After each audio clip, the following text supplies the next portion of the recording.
that you can have those kinds of numbers and still find a way to lose the ball game. And I don't know if they found a way to lose the ball game. The Eagles found a way to win. Yesterday, he was spectacular. 29 of 51, 339, 2 scores. Ran another 9 carries, 81 yards, 2 more scores. And I wish he just held it for a second longer because that performance deserves a win. That's too good of a performance, what he had yesterday, for it to be in a loss. And given these situations, we've seen Josh Allen far too many times lose these type of ball games instead of winning. Pookie, we can put this on Gabe Davis or Josh Allen. One or the other. But you got to make that play, Dio. That's your ball game right there. That's the difference between winning and losing. Right now, if you tell me this year, Josh Allen or Dak, give me Dak.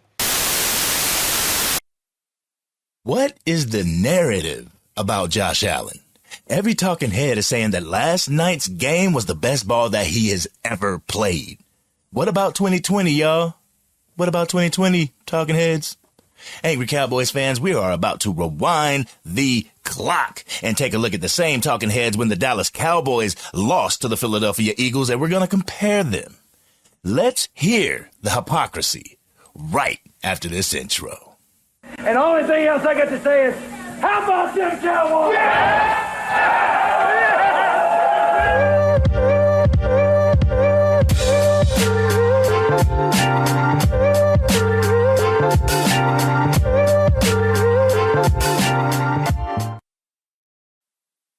What's going on, Cowboy Nation and Angry Cowboy fans around the world? It's your boy, the Angry Cowboys Fan, here on YouTube, the place where you can catch my raw and uncut emotion about the Dallas Cowboys 24/7, 365. And as long as I'm alive, y'all know I'm DC for life, baby.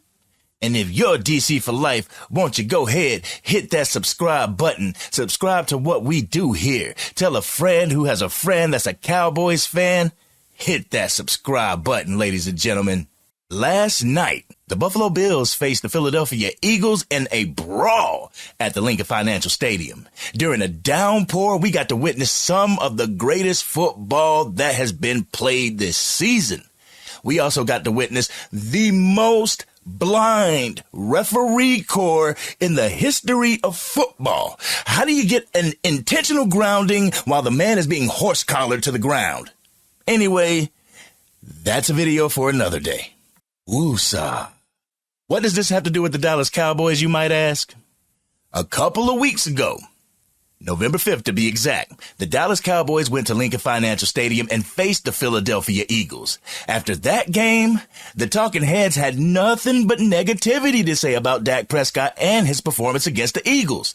They blamed him for the loss. They trolled him for stepping out of bounds when he was trying to get the 2-point conversion. Even though Dak Prescott had a great game against the Eagles, it was overshadowed by the talking heads' hate for this young quarterback. I'm going to play the clip just to let you know what I mean, and I promise I won't talk over it. This is the clip of Stephen A. Smith and Shannon Sharp discussing the Dallas Cowboys loss to the Philadelphia Eagles. Also, Cowboys Nation, there is some microphone feedback on their end. It's not my end, so please don't mind the feedback. But everybody, let's take a listen. Green asked us about the Cowboys and their collapse yesterday. I don't consider it a collapse. I think it was a great game. They showed up, but I think ultimately the better team won. I also thought that there were opportunities that the Cowboys missed, and obviously they deserved the outcome that transpired. What were your thoughts real quick? I totally agree with everything you said. I'm not surprised that the Cowboys had as good a day throwing the football. We just saw Sam Howell of the Washington football team throw for 397 and 4 touchdowns against that very Eagles defense. But I told you earlier this year, I said the Cowboys, those red zone trips that they come away with no points, that they come away with threes instead of touchdowns, will come back to bite them. Look at what happened yesterday. They settled for a field goal. That's 3 instead of 7. They turned the ball over on downs. That's no points. Had the knee down an inch away from the end zone. And then Dak Prescott stepped out. Outside of bounds. See, This is what we're talking about. I'm not taking anything away from what Dak did yesterday, but these are the moments that you have to close the deal. It doesn't do me any good if I just bring her roses and she don't go on a date with me.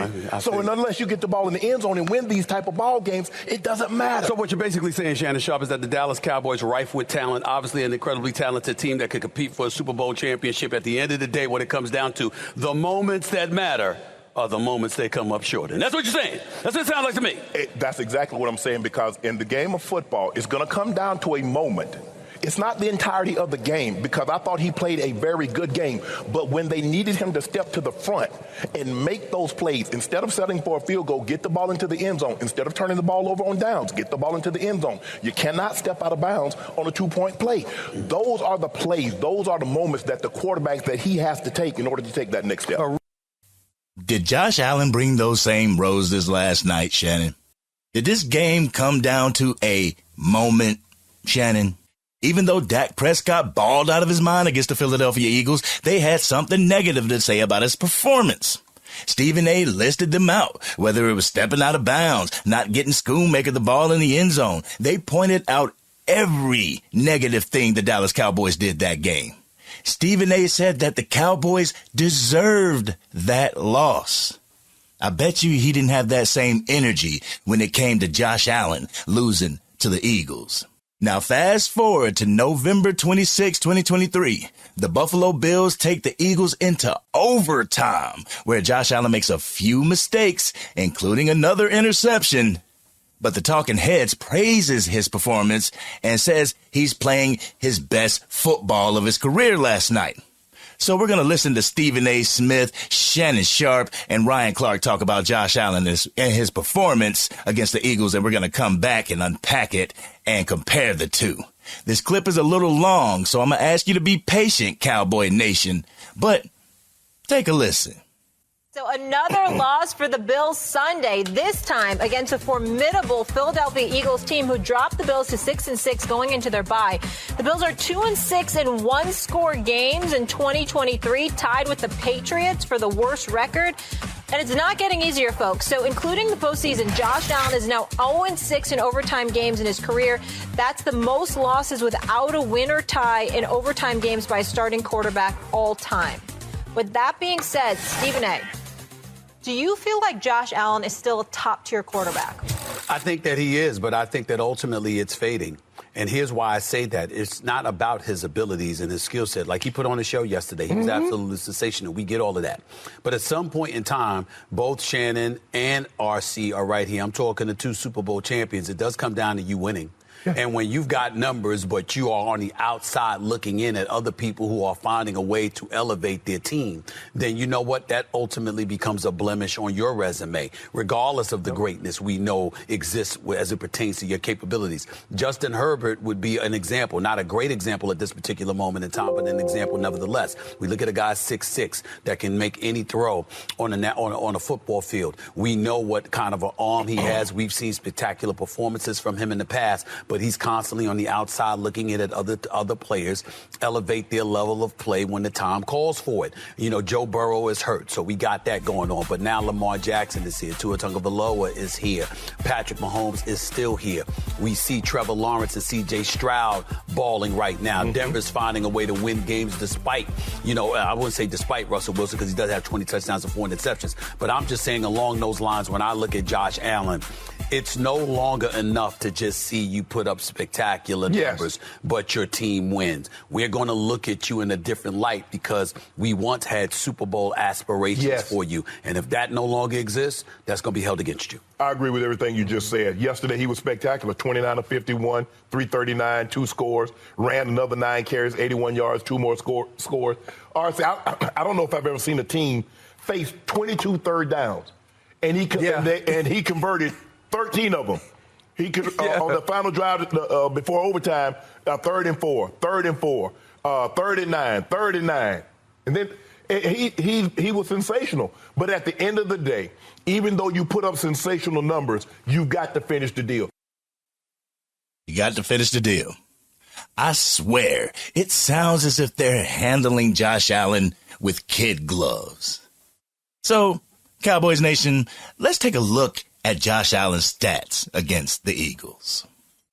Josh Allen was 29 for 51, 339 yards passing, 2 touchdowns, 1 interception with a QBR of 83.1 and a passer rating of 82.1.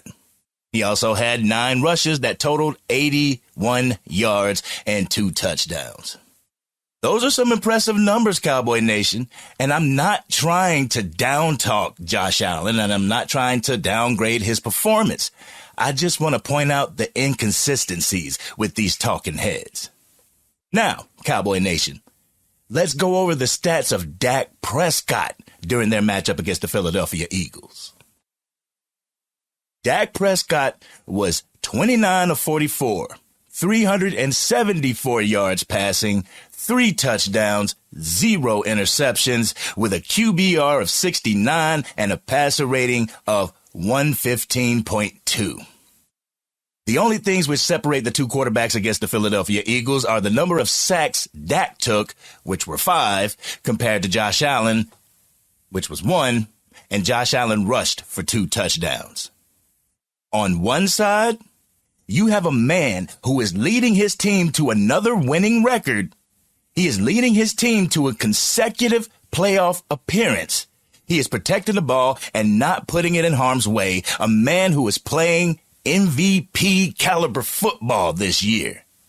On the other side, you have a quarterback who is obviously struggling.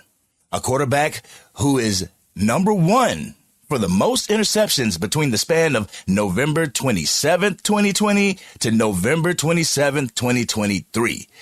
That number is 45. Dak Prescott falls at number 10, while Jalen Hurts falls at number 11.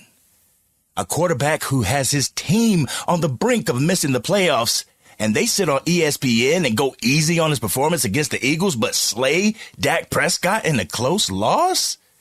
You even heard during the beginning of my video, if it were up to Shannon Sharp right now, he would take Dak over Josh Allen. And I know that was hard for him to admit. Cowboys Nation, I make these comparison videos not to degrade one of the players while praising the other. That's what the talking heads do. What I'm doing is showing you how easy they are on quarterbacks who don't have that star on their helmet. On top of that, the talking heads have this infatuation with Justin Herbert, even though he has not won a playoff game. He has not been to an AFC Championship game. He only has Offensive Rookie of the Year on his resume. Dak has more accolades on his resume, but the talking heads say Herbert is a better quarterback, even though he is on pace to only have 2 playoff appearances when he hits 8 years in the league. I guess the reasoning for Dak not being elite doesn't work for every quarterback, does it? This all just shows you the reason they give for Dak not being elite only applies to Dak. It doesn't apply to other quarterbacks. Dak will not get the credit he deserves. Even if the Cowboys win the NFC Championship, the goalpost will be moved to the Super Bowl. And if he wins the Super Bowl, it'll be moved again. Dak will not get the credit for the Dallas Cowboys wins, but if the Dallas Cowboys lose, that loss will be placed at his feet. This has been your boy, the Angry Cowboys Fan, here on YouTube. Do you agree with my assessment? Let me know in the comment section below. If you like the content, please do not hesitate in dropping a like on the video. Consider subscribing to the channel and join the rest of us Angry Cowboys fans as we root on our Dallas Cowboys through the 2023 season and beyond, ladies and gentlemen.